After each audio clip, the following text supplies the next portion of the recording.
I will have in the binder those. I'm not saying they're not worth looking at. Yeah. But you'll be like, what's the value of this? Yeah.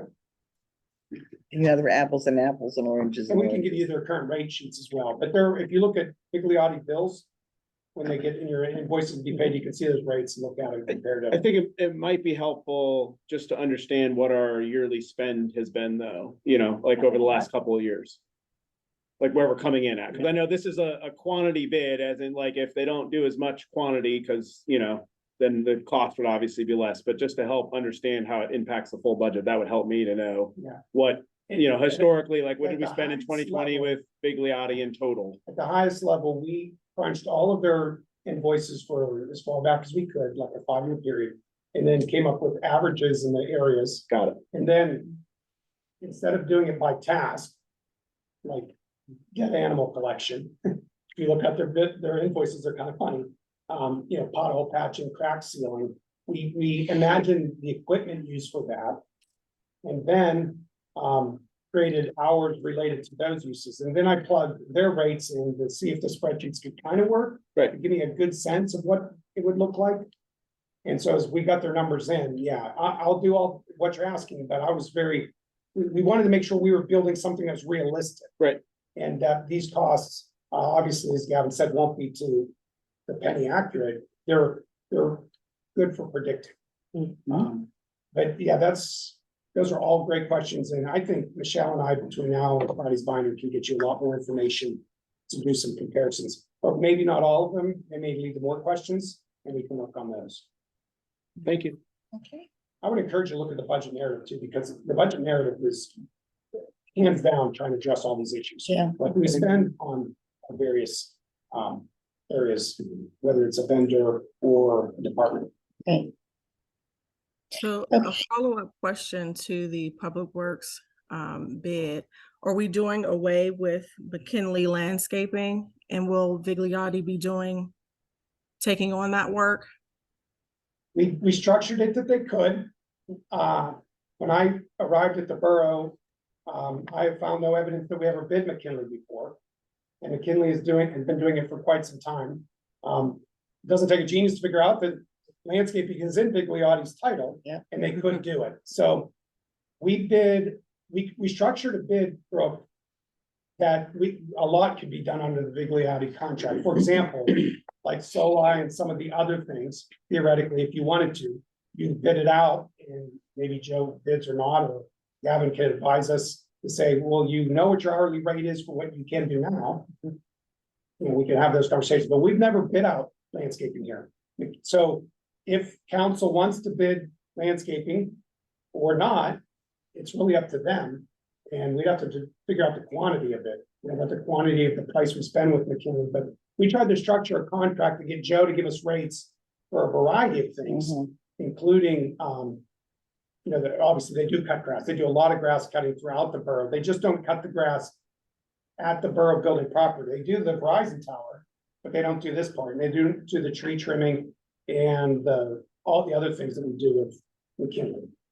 Right, okay, because I was under the impression, I read over the bid, that it included the borough building, and it also included Bullock's Pens Park as well, under their Public Works services. Yeah, we've described all of those elements, correct? Okay, okay. And then one more follow-up question on the bid that Vigliotti submitted. There was no answer around subcontracting any of the work. Has there been a follow-up with them to determine whether they plan to subcontract anything? Any of the services that we're requesting? Yeah, they do not and have not used and will not. Okay. Yeah, Okay. that's a good question. Any other questions about the bid? No? No questions about the bid, but I just want to get council to begin to think about moving forward with any bids that we put out to set some standards for equal opportunity employment, as far as some diversity, MBE, WBE requirements, and including that type of language in our requests for proposals. Yeah, we did that with the active, yeah, we've done that with number of times. This one, we did not do all of the things we could be doing. To get that circulated around. To be honest with you, there's not a lot of people who would have been qualified. We were concerned that we need municipal experience. We talked a lot about that as a requirement. And it's a lot of moving parts here. I mean, Liberoni did bid, but there's not a lot of folks out there who can do A to Z from snow plowing 24/7 to crack sealing to patching and all of that. But we do need to do what you're saying, and we've done that just recently with the active transportation plan where we submitted to all kinds of different entities to try to diversify the submissions and, hit targets, but yeah, that's a great idea. It's just, this was one we did not do. Okay, I'm gonna ask your flexibility here. We want to have a discussion with our chief about the replacement of officers that we have lost. And new recruits and how recruiting is going. He has a family obligation this evening. So if you don't mind, we'll move that discussion up to this point before we start finance committee. So we're jumping Okay. to number 7. Yeah, well, yes. Perfect. Okay. Oh, let me pull it up. All right. Well, I don't know if you had the question came about replacing Officer Shell, and then I sent that email, and essentially where we were at was, unfortunately, the contract stretched way deep into the year. Yeah. So that was the first hurdle, because one of the critical elements that I'm kind of up against here, and that everybody is competing for, is to try to attract new candidates. And it's, unfortunately, these days, there's not a lot of people like there used to be interested in our line of work. And we're still getting recruits out of the academy, but we've typically hired here people with experience because we can't invest more than 6 months in training before we count them towards minimum manpower. So we like to try to get some qualified, experienced applicants. Now, we're kind of just gonna have to take what we can get. So there's still some hurdles with attracting new candidates. Monroeville tested recently, they had a good showing. Wilkins Township tested 3 months ago, they only got 6 applicants. So it's kind of hit or miss, but first and foremost was the contract. I didn't want to advertise to replace Officer Shell until I knew what the contract was going to read, what I was going to offer, what I could offer, and when I advertised. And the second issue obviously was the budget. Being that the contract went so deep and it fell into where we're at now, it only makes sense to wait and find out what council decides to do with hiring, because when I make that announcement, when I advertise, I want to say we're hiring 1, we're hiring 2. If you say you're hiring more than 1, you're going to get a much bigger drop because people have a better chance.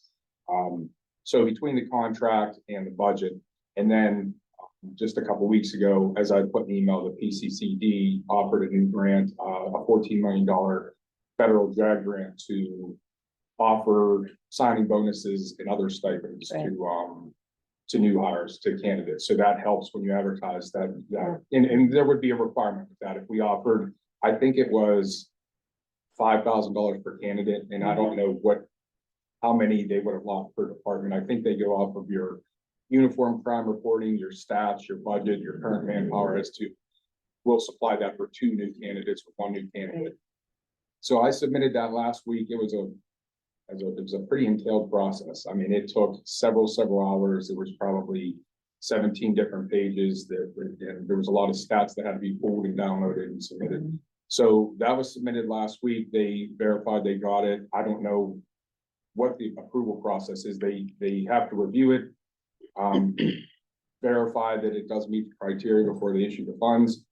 But I don't know how long that process takes. The grant's open until October of next year. The sooner the better, because they have apparently they have meetings every couple of months where they approve the grant. So the sooner you get it in, before their next meeting, So I'm waiting to hear on that as well. So as soon as, and I'm going to reach out to them to see if they have a timeline, because I want to know, we have the contract settled. The budget will be passed here shortly. So I'll have a number that I can advertise for.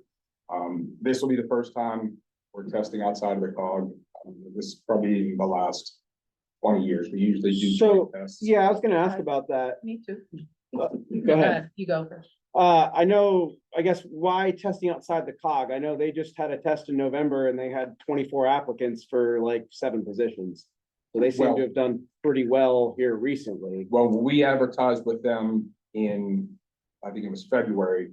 There were 2 applicants. Okay, And it was for us, Forest Hills, East McKeesport and Pitcairn, all full-time except for, I think, East McKeesport.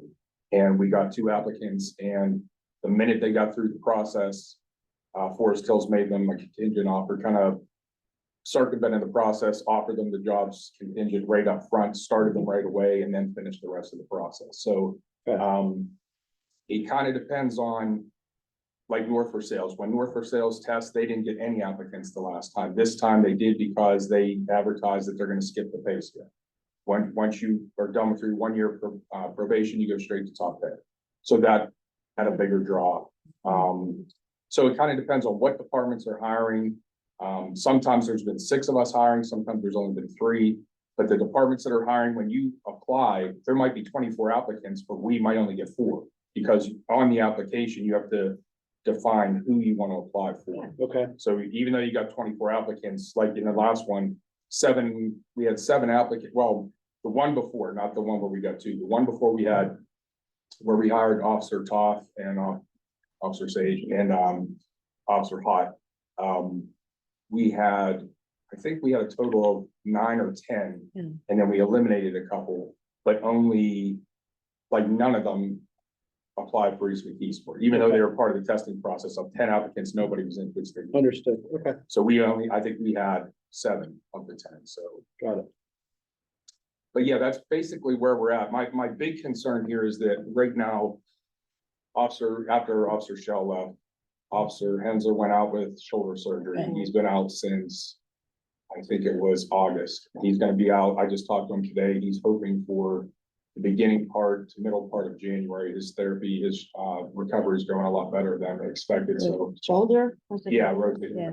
rotator cuff and a bicep tear. So, not work related though. So, he's trying to get back as soon as possible. So we're looking at the beginning part of January, hopefully for him. And then, but we also have Officer Sage, who was recently wed, and I had told you before, she's anxious to start a family. So there'll be at some point in the very near future, I have a feeling she'll be on parental leave. Officer Kleins, who's been here 30 years, he's about pushed it as far as he can go.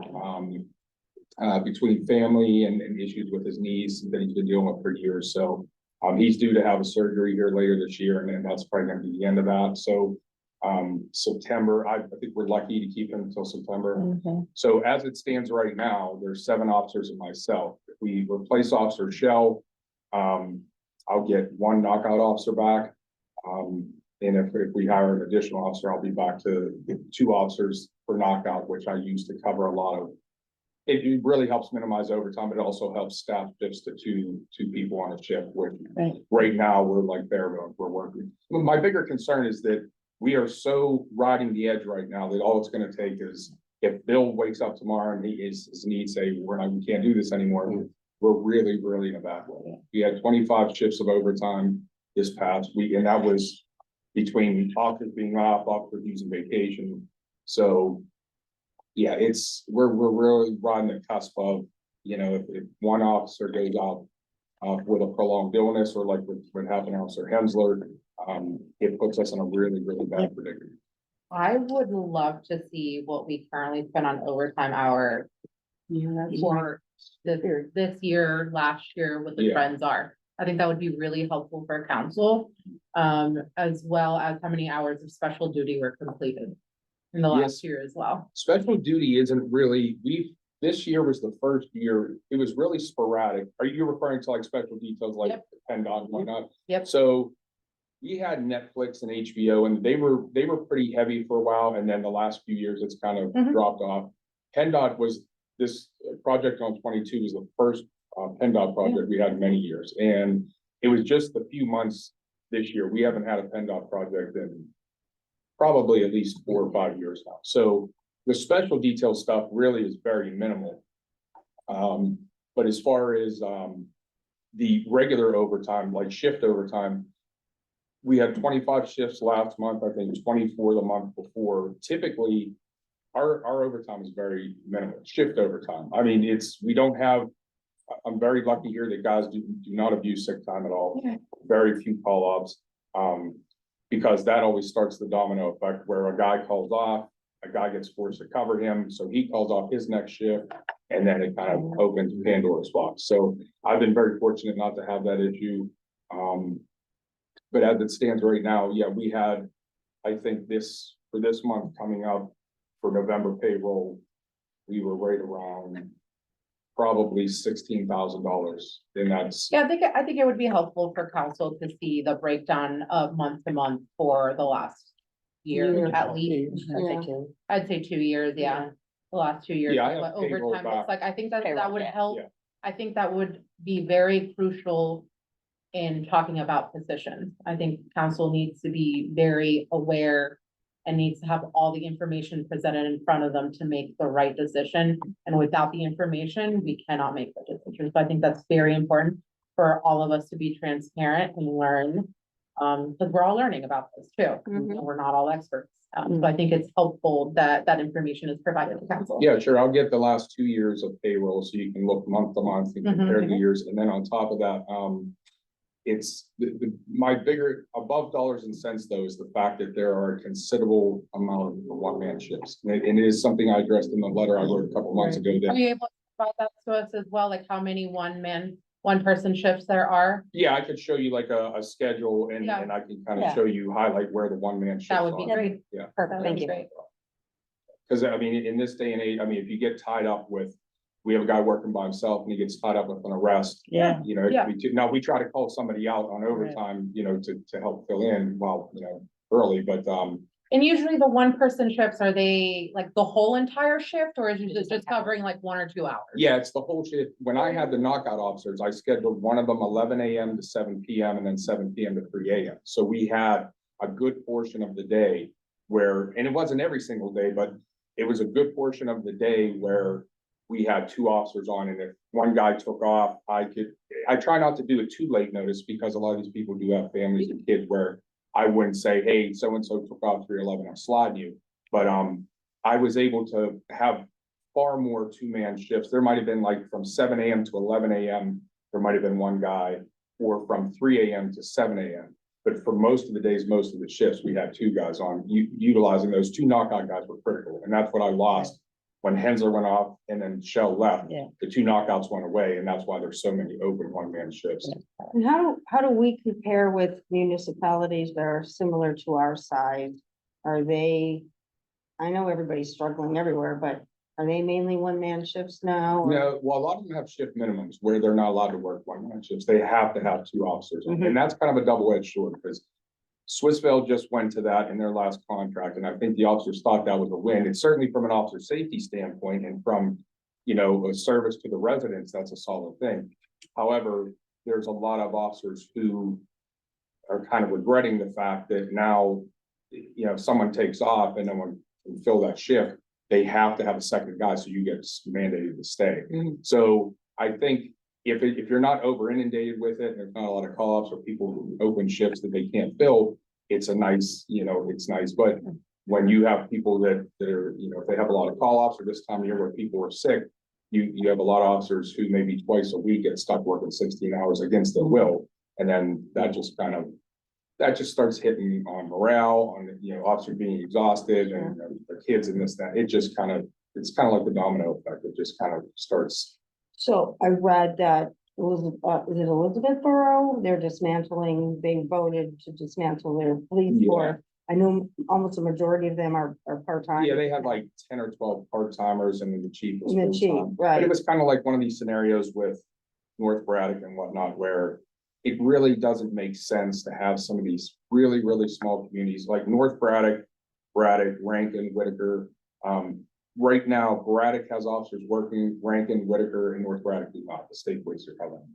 So, and if you think there's a state police, there's a trooper, we're driving around in East Pittsburgh right now, they're not, you know, they're out by the airports or doing I'm just whatever. wondering, can we tap into any of those who are on, I know that most of them are part-time, so they're probably doing others, but is there a way to tap into? Well, the that? nice thing, so with testing outside the cog really only advertised on Monster and then some local newspaper. There's a contact that I have at the PA Chiefs of Police that a lot of local departments have been using recently, who has a lot of international contacts. So it's a very nominal fee. You give him the information, he'll help you create the ad. He then advertises on national websites where, you know, you're gonna get about every ear of anybody who's interested or knows someone interested. So, and we have the fact that Monroeville's just completing their hiring process. They're hiring 10 officers. They had 70 applicants, but again, that's one of the big money, you know, that's the big money. Yeah.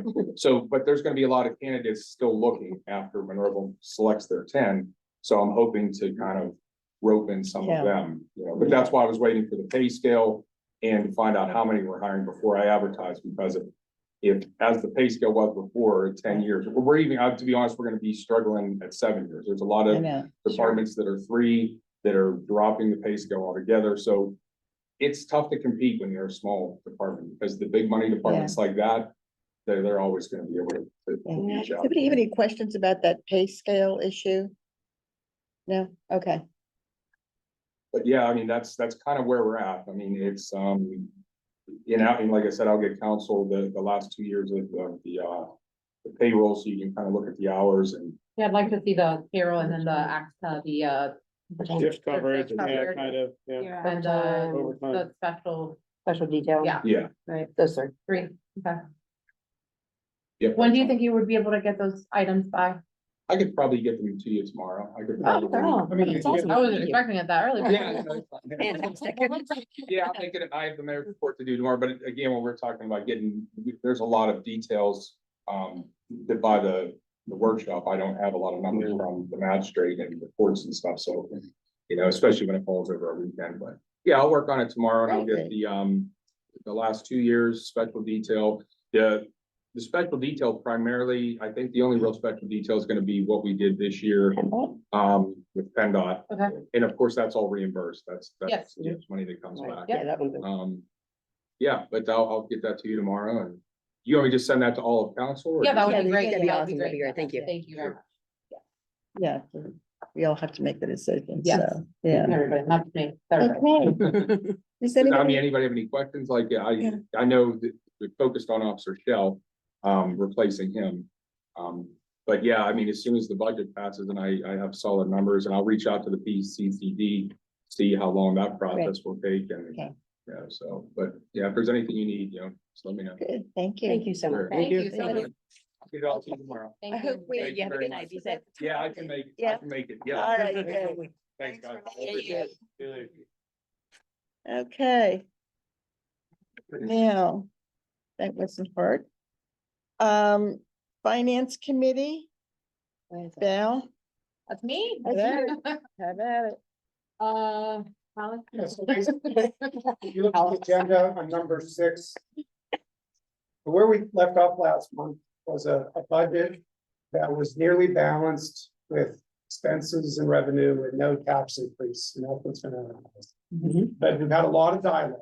And in light of that dialogue, I just wanted to make sure you guys understood what's kind of being proposed as options.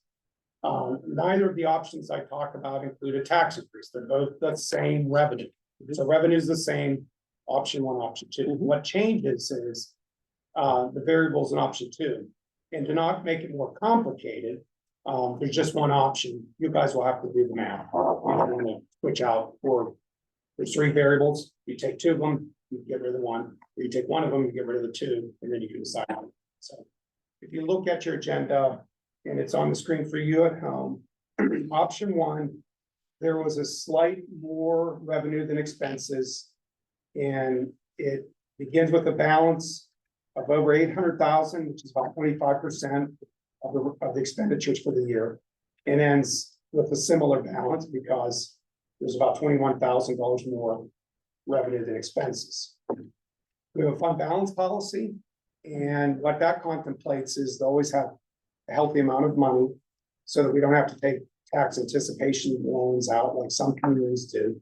And we've set a floor of 15% and 18% is sort of where we begin to start thinking about distributions into the operating reserve account and the capital reserve. So obviously, 25% is a good bit more than 18%. In light of that, we have an option 2 budget, which the 3 variables are this: going from the 8 in the chief of, so a total of 9 in the police force, to 9 in the chief to 10.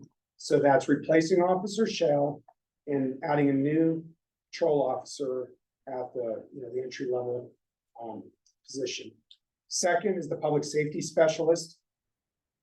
And this would be to provide daylight coverage for fire and code enforcement that we currently do at BIU for occupancy inspections and property maintenance.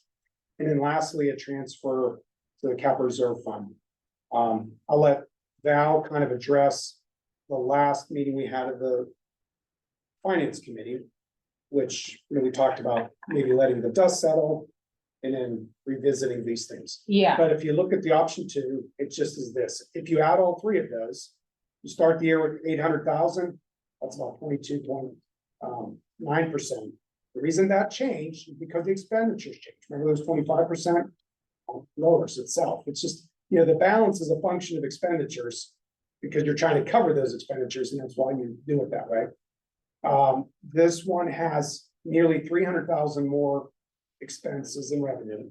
And what that means primarily is the ending balance is 500,000, but you'll have to probably, well, not probably, you will have to have a tax increase in 2024 to 5 to begin to make up. Yeah. Mill in this borough is about $245,000. So for example, this is 296,000 out of balance. And it works because you have a big fund balance and you're drawing down your reserve. At the end of the year, next year would be about a little under that 15%, that threshold we talked about with the fund balance policy. Again, it works, but it really forces your hand in the 2024 budget cycle that you're prepping for 2025 to look at the increase.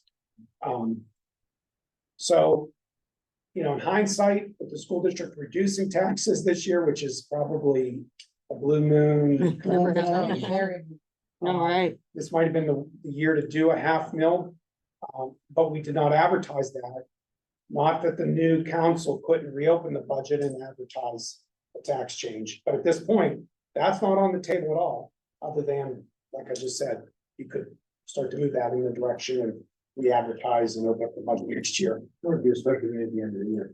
Yeah, because we would need at least 10 days, and the way our scheduling is, it'd be like a meeting just before New Year's or something. I think the But we're beauty, not worried about that now. We're worried I was about, like, you got these in front of you. yeah, and I think the beauty in this, and we talked about this in our finance meeting, was that we can wait for the dust to settle till the end of first quarter, the beginning of second quarter, to see where our numbers at, to see if we can gather any more data from the police. Do we need an additional police officer? And if we do, and we all, can meet about it and discuss it, then that's something that we're able to do. We don't have to do it right now. We don't have to, make that decision right now. Both options are, we're not raising the taxes, which is great. We're able to work with what we have, but we don't have to do that right now. We can wait, get more information. If anybody has any questions, we can discuss that and figure out if that's something that we need. Great. So I guess the only thing I'll say about it is, and I agree with everything you just said. What Ron just said, I think we have to see what these figures Yes, are. absolutely. okay, it's good to because, start that with, we need the facts. Right. Well, and also even when they go out and test to see how many people are we getting? Yeah. There's a lot of factors that we still don't know. Well, and interesting, so we had budgeted to have 9 in the chiefs, to have 10 total, I think, over 2 years ago. Mm. We budgeted that. I remember Yeah. Kevin Collins adamantly in the meeting saying, Yes. we will include it in the budget, but we will not hire that additional person until we get certain staffing levels, we see spend and everything else. 2 years later, we're asking for the same information. Mhm. And we seem to operate quite well Now we've had one person leave that wasn't replaced, and now we have a person out, so That's a big I difference. think that is a difference, but that means we definitely need to hire the one that, we need to replace Chriselle. That's 100%. And I don't know that waiting to say, hey, so I can advertise one versus two, I think we probably should have hired that, a month ago in hindsight. Well, Um, there's some reality to what he's saying though, too, in terms of when he's going to advertise the position. He has to be able to tell people, what it's going to be like. In other words, the other thing that, and I don't see this as a determining thing here. But it is true that if you're replacing officers, if you can tell them, this is probably how much overtime you're gonna have to have, this is probably how much knockout time you're gonna have to have. That changes given the number of police officers that are available. So I'm just throwing that out when it comes to the argument for filling those positions. That's gonna be part of it. And I feel this way about it too, I mean, exactly what you said. If we get a few months into the year, let's get this one hired. If you get a few months into the year and we see, I mean, we looked at the overtime issue ever since I've been on this council, okay? And of course, the big variable is the benefits. But there's a lot of money spent in this borough and has been for many, many years on overtime, and it makes me crazy. I mean, some communities deal with that with part-timers, and all the advice that, and all the conferences and everything that I've ever gone to, what they always say is, if there's any way you can do it, do all full-timers. And there are good reasons for that. So, all that said, I do worry about us losing one of our officers to permanently, which he was discussing. If that happens, and we have someone out, on parental leave, then we've got trouble. But we can't hire just with hypotheticals or things No, that no, may no. happen, like, No. that doesn't make sense. But we do know the one officer. we need is shelter. gonna We need go. shelter spots. 100%. And I'd like to speak from a personal standpoint for a minute that, I understand that there's, pluses and minuses between part-time officers, but, Mhm, my wife's cousin lives in Churchill. He's a police officer. mhm, He left Pitt and decided to go to work over in Edgewood mhm, because he was a part-time officer there. mhm, And after he decided he didn't want to be at Pitt, it wasn't exactly what he thought. mhm. It's like, well, I'm already working here part-time, and they say, great, let's make you full-time. Sure. those So, things will I happen. think that, that's a missed opportunity by not considering and looking, at the full picture, I think. Again, I can only speak for my personal situation, but Standing room here. a missed opportunity that, we should consider part-time officers if that's something we need, or we need certain coverage for knockout shifts or something else. Understand. And then But it it's also also gives us an opportunity, right, where someone might say, hey, I'm working somewhere full-time and I want quieter Churchill compared to where I'm at, even though it might be not quite the same salary. Again, we can't compete on everything, but we can certainly compete that we have an awesome community. We're probably a little bit quieter than some of the other bigger communities. So, for someone that was working for us part-time, that might be a perfect recruitment That's strategy. true. I think one of the things, you need to have a broader conversation, about that second one and all the rest of these things, but I think it's important for us to get the full picture from the professional standpoint about why part-timers can be a problem. And I'm not the expert, but I can tell you that one of the issues that has been raised in a number of the workshops I was in was, how do you be sure that the person who's working for you part-time is not working more outside of your borough than you have agreed to? So what often happens with these guys is that they show up and they're already tired.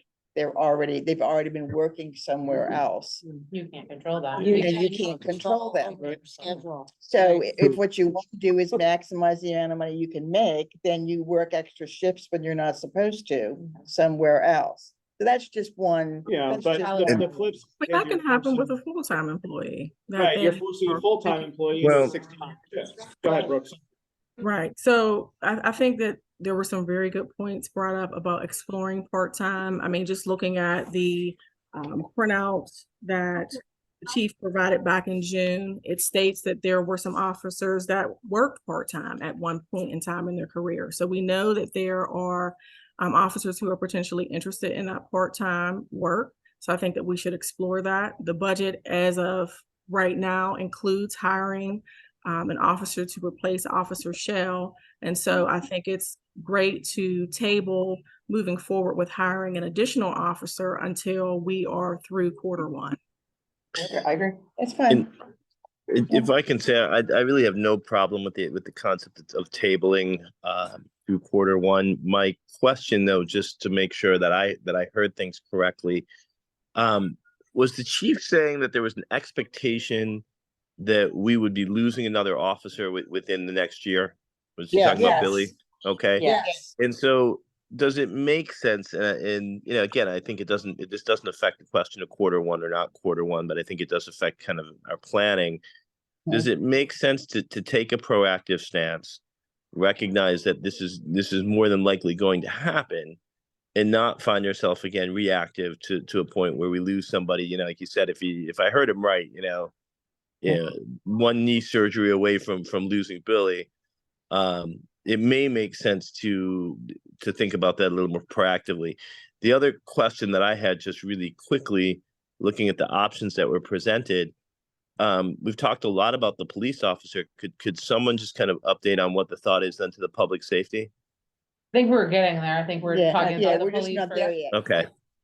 Sorry, it's the barely conscious part of me right now. Yeah, I'm just going by bullet points, Yeah. right? Like, So to clarify, or not to clarify, but not to kind of respond to what Jay said. My understanding is, based on some of the information that was put in the binder, there is an interest in revisiting the talks about a police merger. Is that correct? So Yeah, what is the status of that? I can And give you. would that then also impact the number of officers that we have available, being that, you know, we already are on the radar that we have one who has scheduled surgery for later this year? Yeah, I can give you a bit of an update about that. We were hopeful that we would be able to start that conversation again, and we're optimistic about the possibility of making that happen around about the end of the summer. A number of things happened in the interim. As a matter of fact, one of their key people who was representing Wilkins had a very serious injury and really couldn't meet with us for several months. The most recent conversation I had was that, and Alex had with Rebecca, who's the manager there, they really did not want to get back to this discussion until January. Brooke, I had started out also with the idea that, you know, we should take into consideration the possibility of the merger of these two police departments that would significantly impact 2025 or 2024. I'm not optimistic about that now. Why are you not optimistic? I don't. This is all speculation based on my experience, Okay. so I'm not gonna do that. I think that we're gonna have to see who is sitting in the seats at Wilkins after the first of the year. got it. If there's interest, we are there. Mhm. If there's interest, we are there. And if not, then we'll have to build that interest. All I'm trying to say, answering Brooke, is that for 2024, from where I sit, I don't think it's realistic to assume that that merger is going to take place in 2024. So my opinion is that 2025 would be the earliest that the operation would actually occur. There's going to be at least a 6-month lag time between the agreement and implementation. Is there a reason why we're not reaching out to other municipalities? Yeah. We could probably talk about that for about 5 hours. It is a complicated matter. Okay. If you want to have, and I would agree with this, I would support this. If you want to have Jerry Simpson, who was the consultant, in to do a special meeting with us Mhm. on the issue of mergers. I think we have enough people that have not been involved with that, that it would be valuable for everybody to hear and interact with him and ask questions, because this kind of, there's also the issue of merger versus creation of a regional police department. They are two very, I mean, they're not very different things, but they require an awful lot different things. Mhm. Well, So- and I think to your point, Diane, I mean, that regionalization study that we did Yeah, was only with Wilkins. So I Yeah, think right. if, you know, we're continuing down the path that we've already, you know, previous council had voted and said, yes, we, you know, this is Yeah. the right path. So I think that's continuing there versus kind of what you're saying would probably be starting over Mhm. with a Right. new. part of this discussion, if you want to get in the weeds a little bit, a big part of this discussion is the meshing of the way that both police departments work, contracts, all of that. So when you start to go in this direction of either merger or regional police creation, that's a huge issue just to start with. So that when you start looking at a police department like Forest Hills, Mhm. there's a whole lot of difference between the two. Yeah. Contracts alone. So our thought, yeah, our thought, I think initially in this conversation was that we, we think this is a good concept. We want to start with a success. And if we're successful, then obviously we can have conversation moving forward. That's our thought. Right, I would, Jay? yeah, I would just add a couple of minor points to that. One was that in the initiation of the kind of regionalization conversation, which included not just ourselves and Wilkins, but Rankin and Braddock and kind of everybody out in the eastern suburbs, we met through the COG. And during that time, it was established pretty quickly that what made sense for us, and by stay established, I think the other departments as well kind of established this. What made the most sense was for us to look at what were the similar departments with similar contracts, similar financial situations. That led us to Wilkins, and then with a conversation with the consultant, who looked at it and said, yes, this makes sense versus trying to kind of pull some of these other areas. So I think there was a intentionality in looking at Wilkins, and done so through not simply the lens of council, but through the lens of Jerry and consultants, and through, kind of a multi-municipal conversation that took place with the COG. So just adding a little bit of background to the conversation. Yeah. So.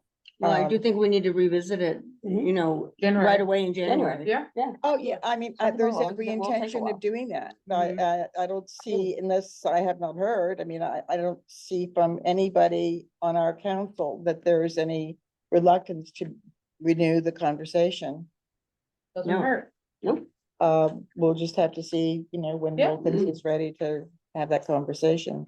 I don't know what kind of changes they're having in their commissioners. I didn't pay much attention to that, because that's always the factor. Sylvia has expressed to me that at least she wants to get back. Who, Sylvia? Yeah. Oh, yeah, I know Sylvia does. Yeah, I she know. told me that Mhm. and a few others. And I assume she's remaining president of the council. So, Mhm. okay. Does that answer your question, Brooke? It does answer my question. And Okay. then I guess a follow-up question that I have, I think the question was better suited for the chief. He's now gone, but hopefully public safety or, someone can follow up, or I'll follow up with the chief. But my Mhm. question is, does anyone around the council table have any kind of statistics around the number of officers that you need per number of residents? 2.5 Yeah. per 1,000 residents. Yeah, that data was supplied to us.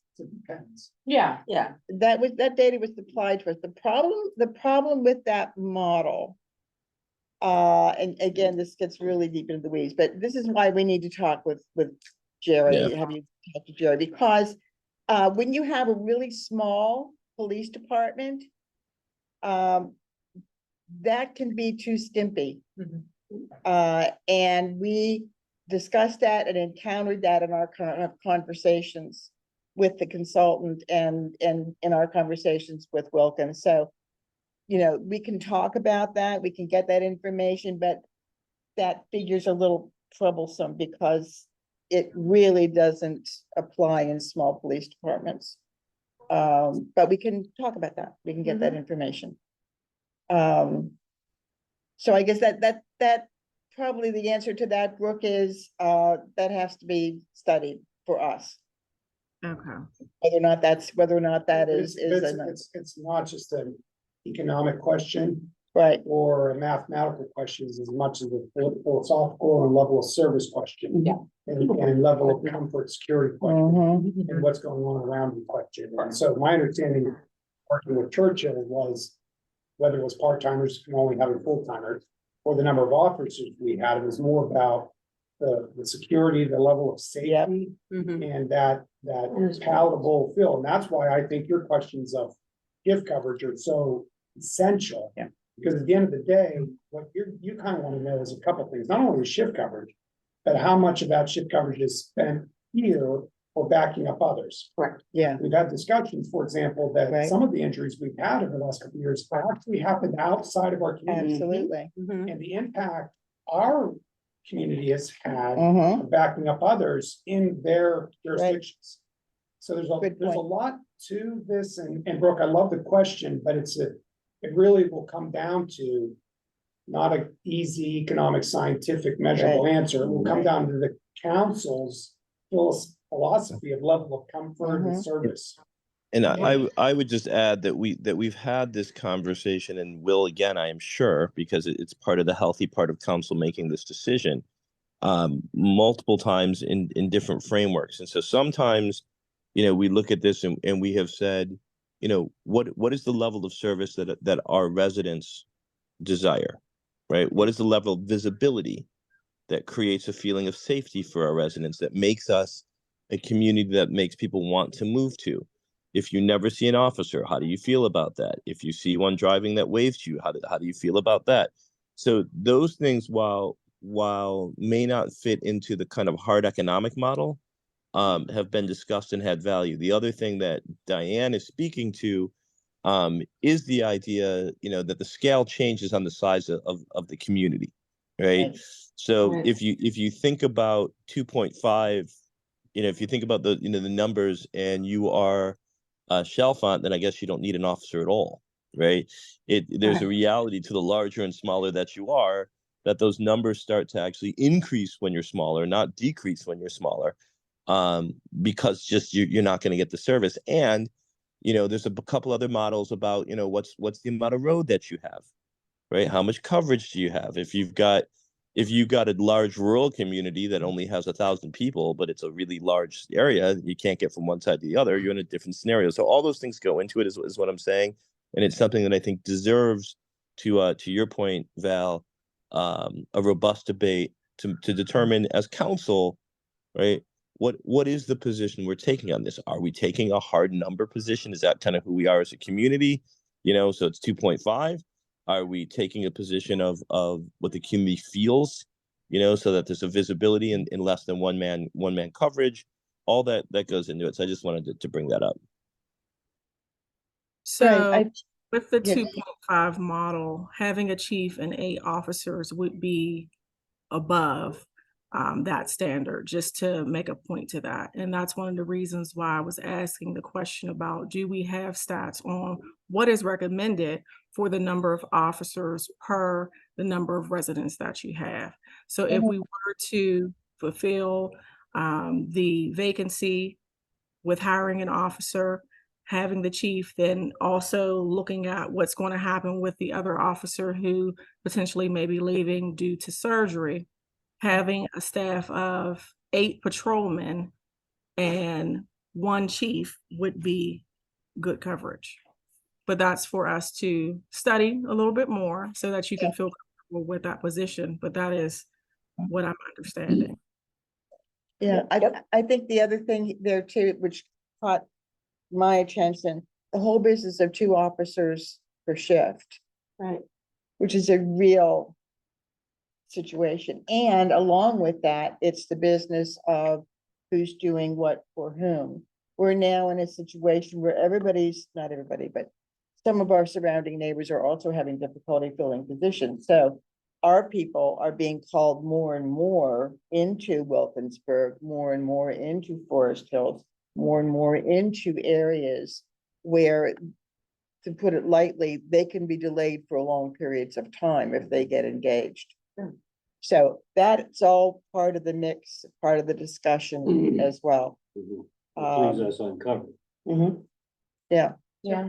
I agree with Jay. I mean, I think we need to look at the whole picture and figure out what information we need to do that.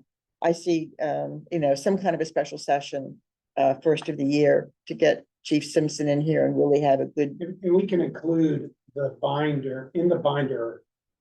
And if you can get your hands on it, the report that was originally done. yeah, In 2021, that has a lot of statistics about call volume, and that's an aspect that's been changing.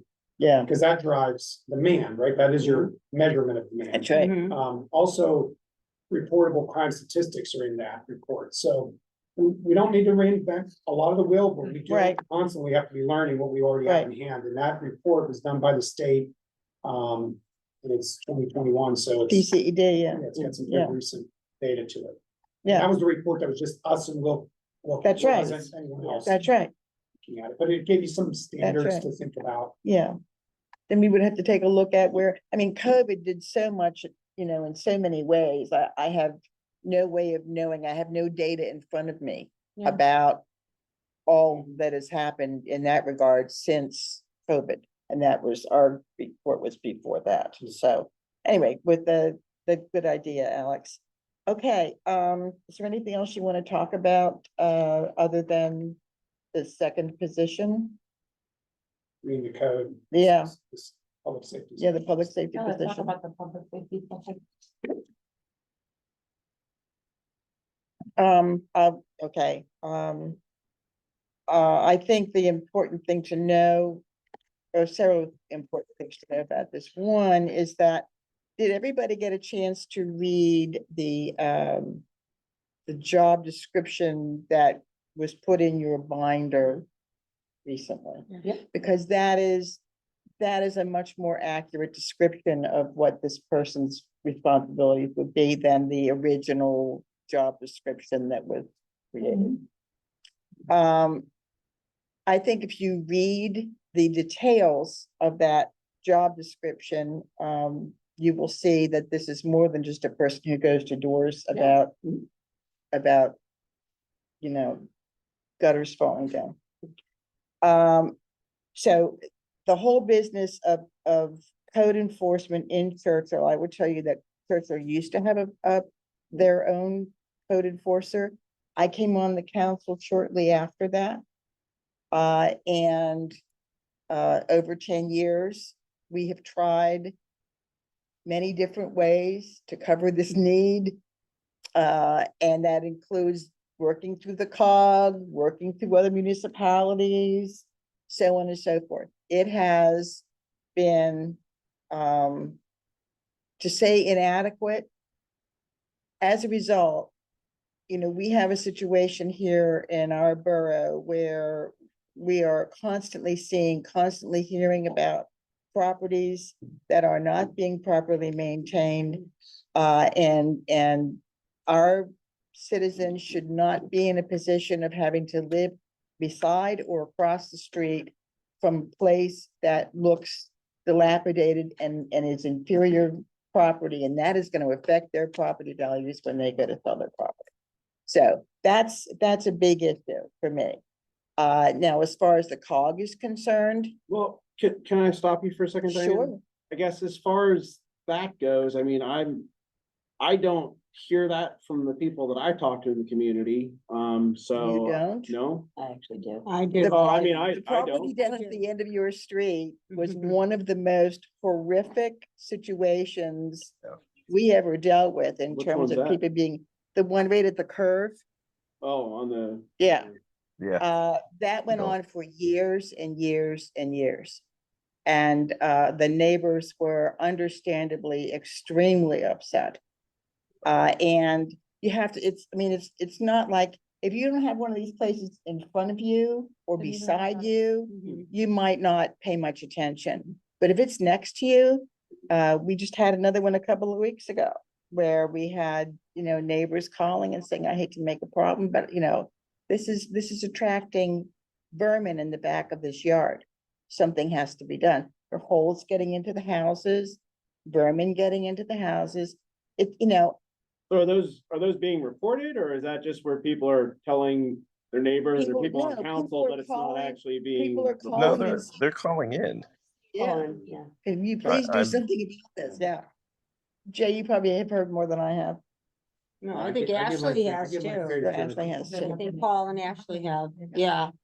So the issue there is that these things don't go away. So if if people have not been inspected and not been cited, and let's say this is increasingly the case in Churchill, you have an estate. So you have parents or a parent who have moved off or moved on, okay, and the property is owned by the children who may live somewhere else. Gradually, over time, when things are let go and aren't pointed out and aren't addressed, then it gets worse and worse and worse. And Ralph will tell you that is what's happening.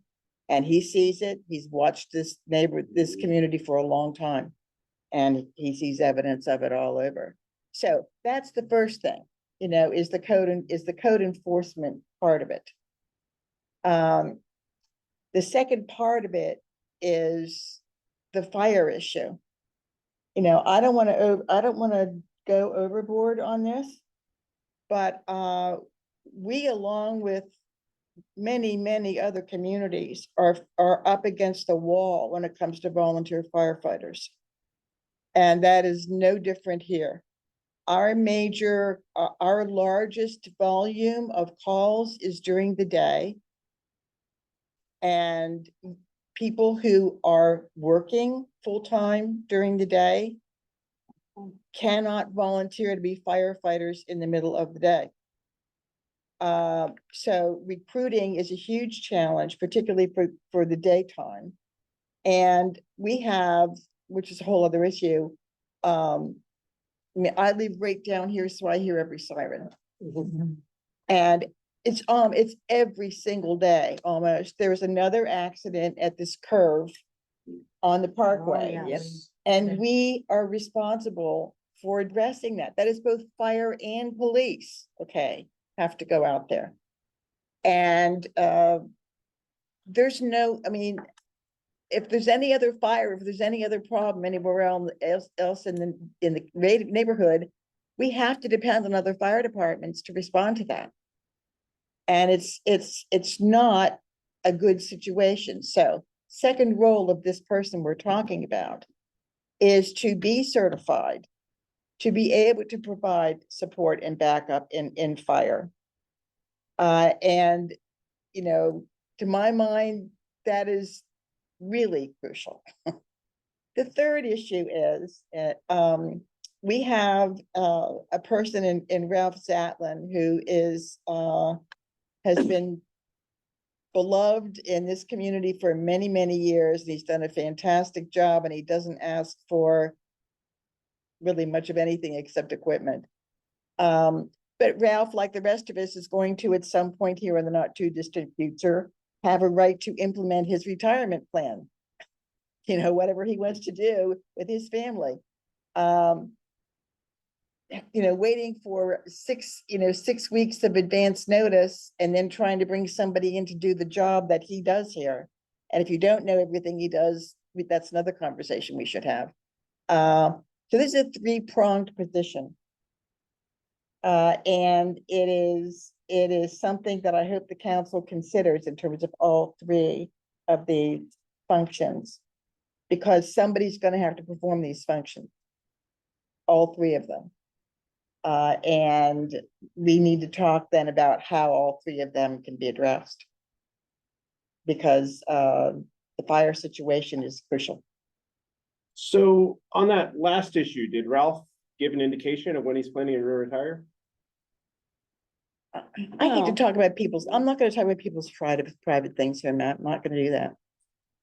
I'm not going to do that. No, there's no date or anything. There's like no, that. he has, What you're saying. he has some- Well, I guess, are we talking 5 years out, or are we talking that So- this is that we should be planning the transition for in the next year or two. So first, I don't think it's appropriate to talk about an individual's retirement on a public meeting, whether it's 5 years out or next week. The other thing that I would say, I think just when you're from, saying that we need to add an assistant position for that person because they might be So- retiring, Oh, that was. then it is, and we just spoke about a police officer who might be retiring in a public meeting, so I think it is so appropriate. I hear you. You know, I would point out a couple things that I just would like my own clarity for, because I'm good. You know, I've told folks what I think about the idea of not hiring in this particular position. You know, we had Ralph come before us and we spoke with him, right? And he talked about kind of the need. And we told him to go back and at a certain point put together, you know, a JD and what it would look like, right? You know, he said that there's a need. Now, I understand that we all may think we know better than Ralph, right? I don't think that's the case for me. So People. if, you know, I'm sitting in a situation where I understood there was not a desire to raise the millage in order to accommodate that. And that made sense to me because, you know, people don't want to raise the millage, they don't want to raise the millage. Now you're being presented with an option of not raising the millage this year. Now people have already said that they're at an anticipation of raising the millage the next year. But now here comes the opportunity to do this and not raise the millage, and there's still a resistance. So my question to council is, knowing that Ralph has said there's the need, right? And knowing that it's something that can be done without raising the millage, I would like to hear from folks on what the resistance is relative to Ralph's understanding of it. And do we know something that he doesn't know? Because if that's the case, I'd like to know what that is. I think point of clarification, Jay, that Ralph presented what he said we needed if we were going to continue to support fire operations in the way that we have. One of my questions is, what other alternatives were explored with Ralph and I guess the Public Safety Committee or Management and Government to see how we can best serve the borough? I know Chalfont, for example, shut down their fire department and they're getting coverage from Forest Hills. So were options of looking at coverage during the daytime and contracting for that explored? Did we talk about some of these other options or teaming up with other fire companies for regionalization? That would be my question in trying to understand. And I think it's fair to say, and correct me if I'm wrong, right? I tend to rely on the people that I consider the experts, right? In this borough, right, the person who has stood up the fire department, has handled the fire department, has handled our public works, has been Ralph, right? You know, well respected throughout communities, well understood throughout other fire departments. But again, if we don't believe that we can trust Ralph's opinion or would like to explore others, I get it. I'm just saying that the initial conversation began with a question of millage, right? And so, okay, that made sense. No, I don't think it did. No, I think the initial conversation started with that one person's moving out of the community, and that's going to put us in a dire situation for fire coverage. Yes. And part of my follow-up is, well, part of my All the follow-up, more then. how did we get in a position as a council who's supposed to be in charge of public safety, that one person moving out of our community, we go from being fully covered and everything's good to dire situation? And also, I don't think it's right, Jay, for you to say like, oh, you know, we don't trust Ralph, because I don't think that's what anybody's trying to say, and I don't think that's how anybody feels. He didn't say we don't trust Ralph. He said if there's someone who thinks they Rely on know his more, advice. then. No, Ralph. I Which I don't think saying any of that us- we. I don't think any of us think that. No, We we know he's absolutely do That's what not. Valerie's clarifying. No one is undercutting what Ralph is saying. We value his opinion. He's working the day to day. We go to him and look to him as the expert. I think what Matt is saying is, has anyone asked the question of Ralph in terms of, are there other alternatives that we can explore with our fire department in that manner to create the framework? Because Ralph may be looking at you know, Churchill is used to having their own fire department, so let me look within that framework, versus asking the question may shift the perspective. And then to respond to the millage concern, I think that we do need to take into account whenever we are hiring or buying technology or any kind of improvement to our borough, what impact that has on us financially. Of Because course. we do not course. know every I don't household. think that was a question.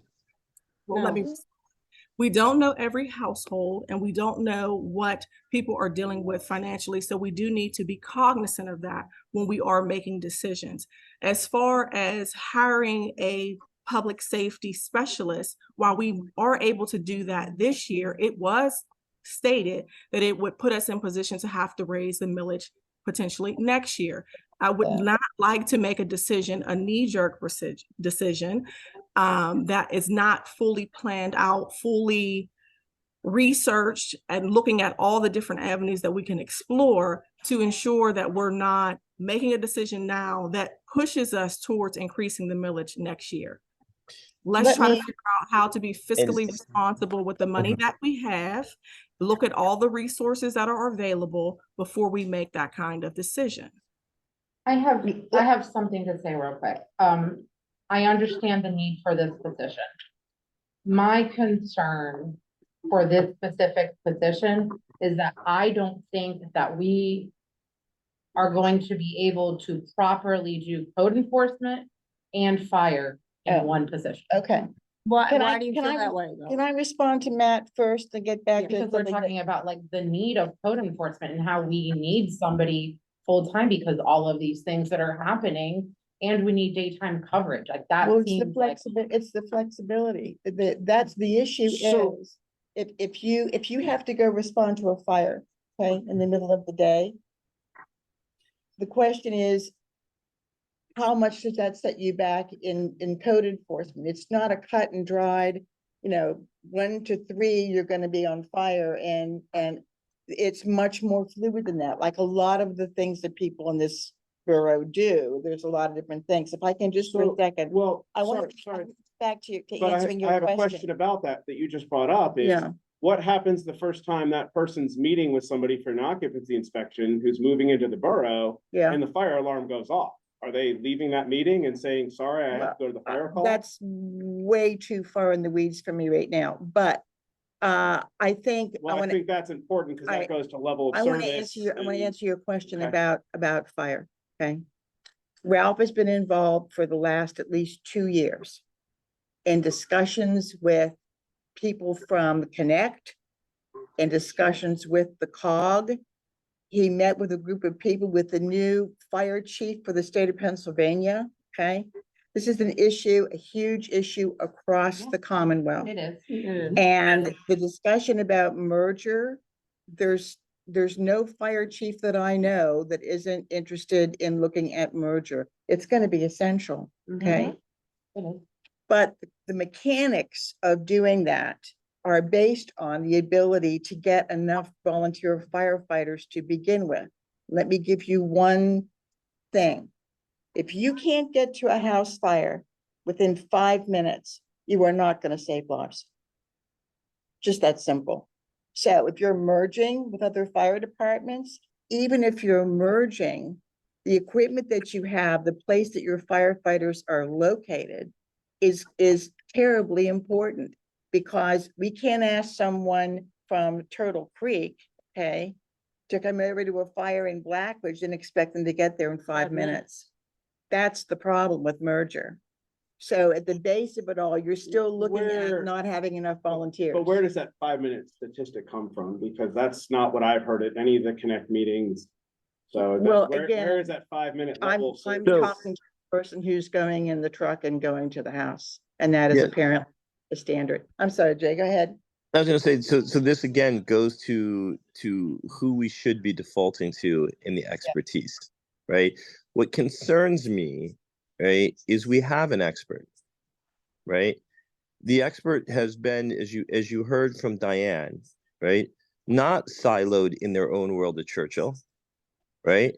But in fact, working and collaborating and discussing with fire chiefs and fire experts across the state, This is his recommendation. Mhm. Now, again, I start, and this is just my philosophy. Everybody has a different